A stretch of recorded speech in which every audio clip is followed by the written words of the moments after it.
What's going on, people? It's Flight Sports TV, man. We got a nice hot topic today, man. We're gonna be talking about Zion Williamson. He had a game not too long ago, in the fourth quarter was unbelievable. He's 19 years old. I know another player that was just recently 19 years old. And now he's 20 years old, being compared to a lot of greats. Um, Sometimes I don't know where they even getting this from because it's Luka Doncic. I'm here to talk about today about why Zion Williamson is a better fourth quarter player. He's proved to already be a better clutch and fourth quarter player than Luka Doncic at the NBA level.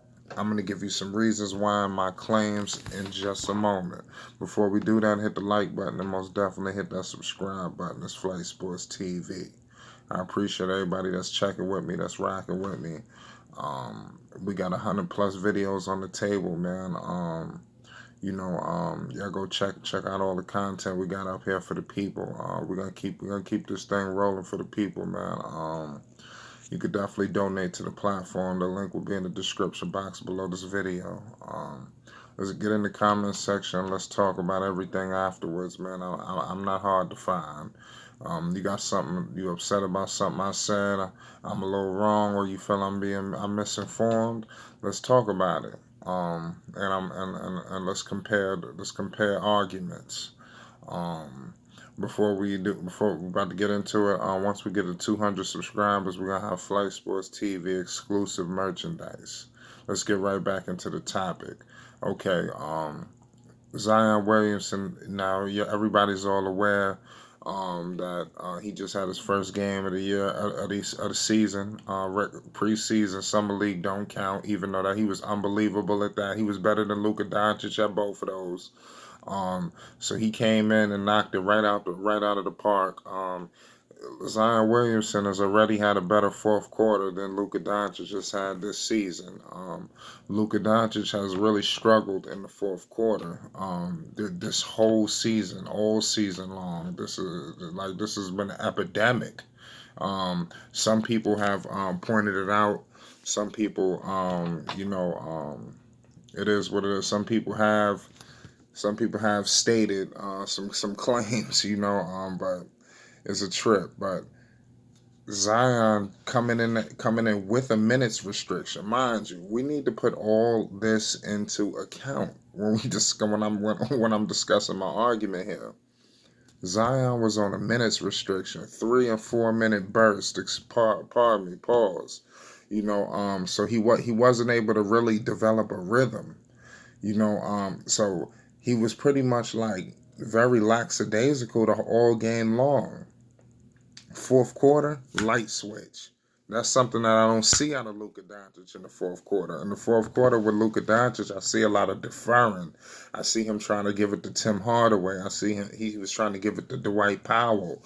He's always trying to find somebody else to get the job done in the clutch, and he doesn't really take it amongst himself to put the team on his back and take the opposition out. I don't see that out of Luka Doncic. I don't. Maybe I see it against the Phoenix Suns, but I don't see it against a playoff team. I don't see him closing out the fourth quarter in style. It seems like with Luka, so I've called it stat pattern where basically he done got all his numbers in all three quarters. So by the fourth quarter, when he's really and all season long he's struggling in the fourth. It's just not getting a lot of attention because once the dust settles, he has either a triple double or a near triple double or 40 points or 30 plus, and then it gets very cloudy when to discuss what actually happened in the course of the basketball game. A perfect example was the Clipper game that we just had, where he scored the same amount of points as Kawhi Leonard, 36 and 36. But if you actually watched the game and dissected it, you know those two numbers were completely different. That 30, there was 36 points apiece. It wasn't the same 36.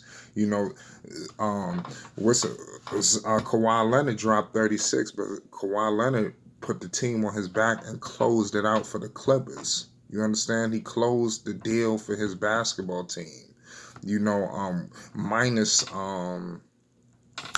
Paul George. See, if they would have had Paul George, it would have been a wrap. But he puts and he struggled.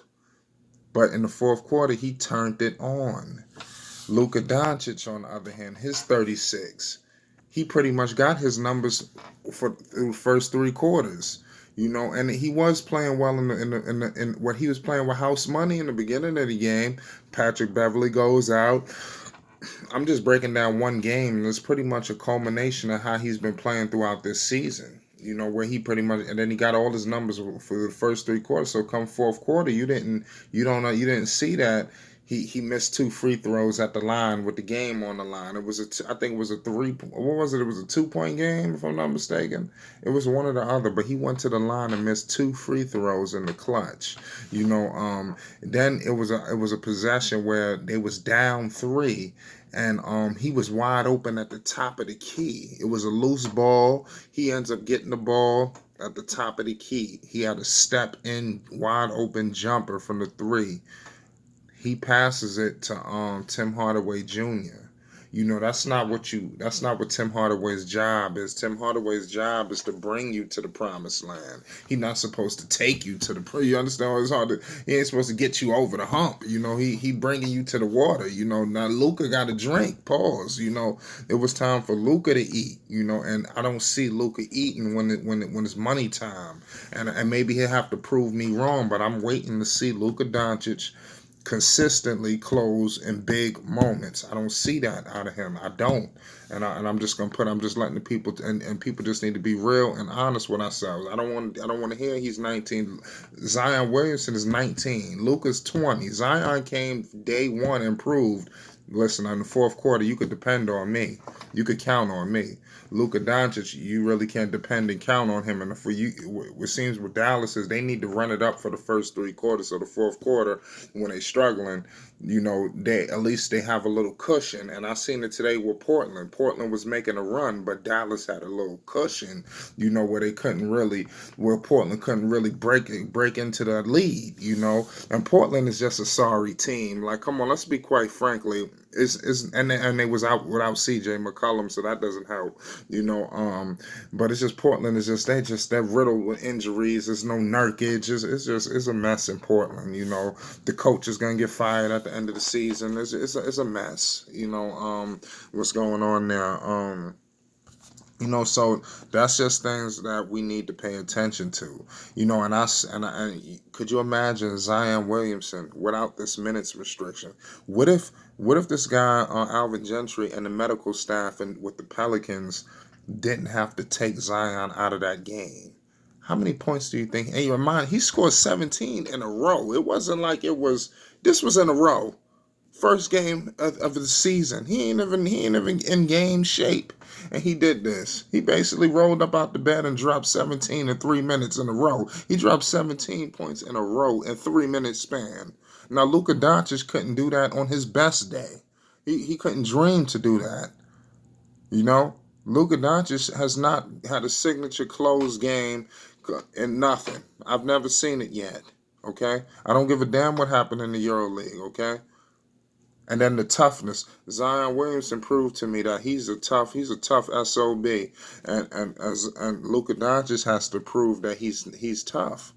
And I don't mean just knocking people out. I'm just saying a guy who's not getting pushed over. No pushover. He can't be a pushover in the NBA. Okay, you can't be from the EuroLeague and a pushover at the same time. You can't do both. Even Dirk Nowitzki was deemed soft at moments. Dirk came back like a monster. Dirk ain't nothing to be played with. Now Luka Doncic has to get into that Dirk mentality. Luka Doncic should not be compared to LeBron James, Magic, things like. I see Luka Doncic more of James Harden, Russell Westbrook, things like that. I see Zion Williamson more of a LeBron James, with a potential once he gets everything in order for the passing ability to come. I'm not ready to say magic with Zion, but I see more LeBron in Zion than I see LeBron in Luka, if that makes sense. Y'all let me know y'all thoughts, but Luka Doncic has a lot to prove in the clutch and in the fourth quarter. Even tonight, he missed some free throws coming down the stretch. He's need to get his composure. I don't know if it's the coaching staff, and mind you, they're going through injuries, so you got to kind of cut him some slack. And you got an unhealthy second option who's up and down. One minute he's playing okay. The next minute he's out 10 games. You just can't call it with Chris Snack. So like I said, his career will be Luka Doncic's career will be altered by Chris Snack's Porzingis and his knee injuries. Okay, so that's my thoughts on the situation. Zion Williamson is a more clutch, and he's a better fourth quarter player than Luka Doncic, and he's proven that already in one game. And there's no need to be upset, because with that one game, Zion Williamson proved that he's a better fourth quarter player than a lot of players in the NBA. Luka Doncic just seems to be one of the casualties, especially with all this talk about the best 20-year-old we ever seen, the best this we ever seen. I think we need to start rearranging the discussion. Zion Williamson is the future of the NBA. Zion Williamson is the next LeBron James. Zion Williamson will be the leader of the new school for the next 10 to 12 years in basketball. And the New Orleans Pelicans is doing everything in their power to make sure that that's a possibility. Okay? I tell you what, a lot of people that's talking about Zion and his injuries, y'all better be concerned with Chris Snack's Porzingis, because his injury is 30 times worse than Zion. Zion has a meniscus. Your man's has ACL problems and is re-aggravated. It's Flight Sports TV. Donate to the platform. We out of here.